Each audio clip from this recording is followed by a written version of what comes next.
Sarvamanthan news महाराष्ट्रामध्ये आपलं स्वागत। पाहूयात आजच्या टॉप 10 हेडलाईन्स। वैष्णवी हंगावणेंचं 9 महिन्याचं बाळ कसपटे कुटुंबाकडे सुपूर्द। बाणेर हायवेजवळ अज्ञातानं बाळ सोपवल्याची कुटुंबियांची माहिती।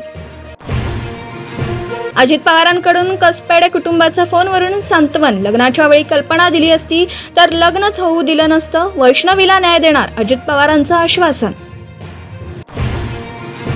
केवळ हकालपट्टी नको तर राजेंद्र हगवणेला तातडीने अटक करा, वैष्णवीच्या वडिलांची मागणी। सुनेच्या आत्महत्येप्रकरणी गुन्हा दाखल झाल्यानंतर हगवणे फरार।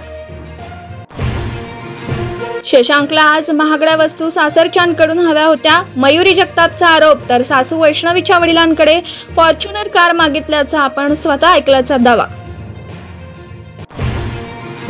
पहलगाम हल्ल्याला आज 1 महिना पूर्ण, मारेकरी अजूनही बोकाट। एअर स्ट्राईक मध्ये भारताकडून दहशतवाद्यांचं तळ उद्ध्वस्त।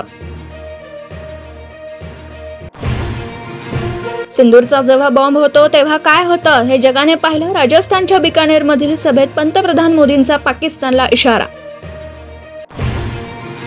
पाकिस्तान उच्चायुक्तालयातील आणखी एका अधिकाऱ्याची हकालपट्टी। हेरगिरीच्या आरोपानंतर टेक्निकल ऑफिसर मुजम्मिल हुसैनला तातडीने देश सोडण्याचे आदेश।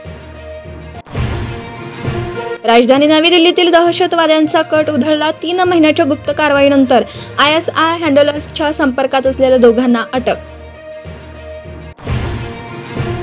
जागा वाटप युतीतील मित्र पक्षांविरोधात आक्षेपार्ह टिप्पणी टाळा। मुंबई महापालिका निवडणुकीच्या पार्श्वभूमीवर एकनाथ शिंदेंच्या पक्षातील नेत्यांना सूचना। धुळ्यातील शासकीय विश्रामगृहात सापडलं कोट्यावधीचं घबाड। रूम नंबर 102 मधून 1,84,84,000 रुपये जप्त। खोतकरांच्या स्वीय सहायकाच्या नावे रूम बुक, तर SIT मार्फत चौकशी होणार, मुख्यमंत्र्यांची घोषणा।